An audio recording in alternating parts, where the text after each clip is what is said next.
The novel begins in Marseille, 30 years ago. c. 1826, with the notorious murderer Rigaud narrating to his prison cellmate Jean-Baptiste Cavaletto how he had killed his wife just prior to being taken to trial. Businessman Arthur Clennam is detained with other travelers in quarantine in Marseille and becomes friends with the merchants Mr. and Mrs. Meagles, their spoiled daughter, Pet, and their maid, an orphan named Harriet Beadle, who the family has nicknamed Tattycoram.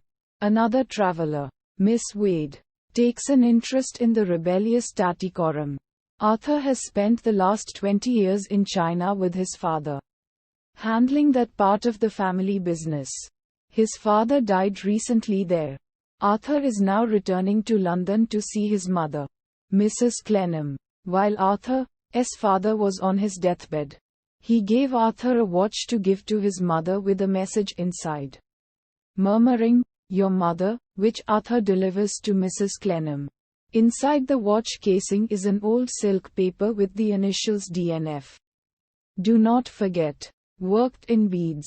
Arthur asks about the message, but the implacable Mrs. Clennam, who now uses a wheelchair, refuses to tell him what it means. Arthur tells her that he will not continue in the family business and seeks new opportunity on his own. Jeremiah Flintwich then presses Mrs. Clennam on her failure to tell Arthur of the past. In London, William Dorrit, imprisoned as a debtor, has been a resident of Marshalsea debtors prison for over 20 years. He has 3 children: Edward, known as Tip, Fanny and Amy. The youngest daughter, Amy, was born in the prison and is affectionately known as Little Dorrit. Their mother died when Amy was 8 years old. Tip has recently been imprisoned for his own gambling debts in the ambitious Fanny lives outside the prison with William's older brother Frederick.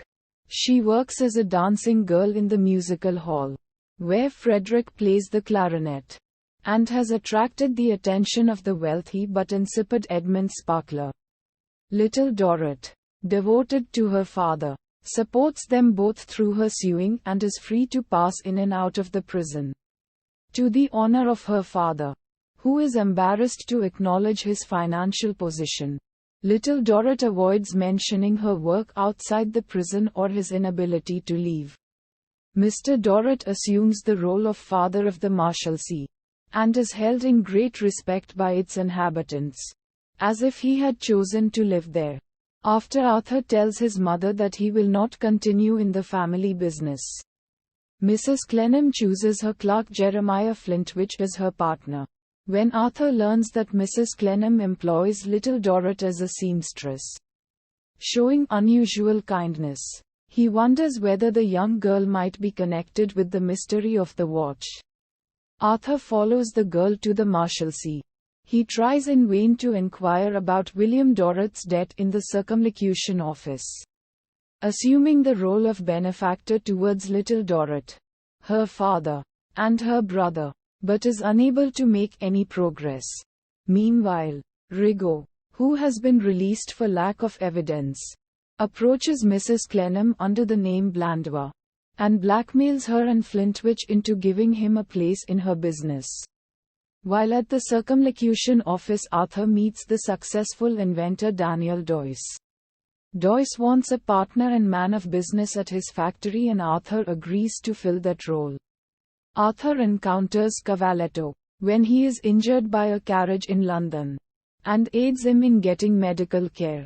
Cavaletto lives in hopes of never again seeing Blandois. Little Dorrit falls in love with Arthur, but Arthur fails to recognize Little Dorrit's feelings.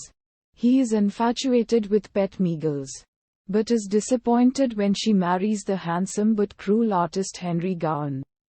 Shortly after Pet's wedding, the Meagles family suffers a blow when Tattycoram runs away to live with Miss Wade. Arthur becomes reacquainted with his former fiancée Flora Finching, the reason he was sent away to China. She is now a widow and takes care of the aunt of her late husband. Her father, Mr. Casby, owns many rental properties, and his rent collector, Mr. Panks, takes the brunt of the dirty work of collecting Casby's inflated rents. The indefatigable Panks discovers that William Dorrit is the lost heir to a large fortune, enabling him to pay his way out of prison, altering the status of the entire family. Dorrit, restored to wealth, immediately shuns all reminders of his past, and forbids a heartbroken little Dorrit from seeing Arthur again.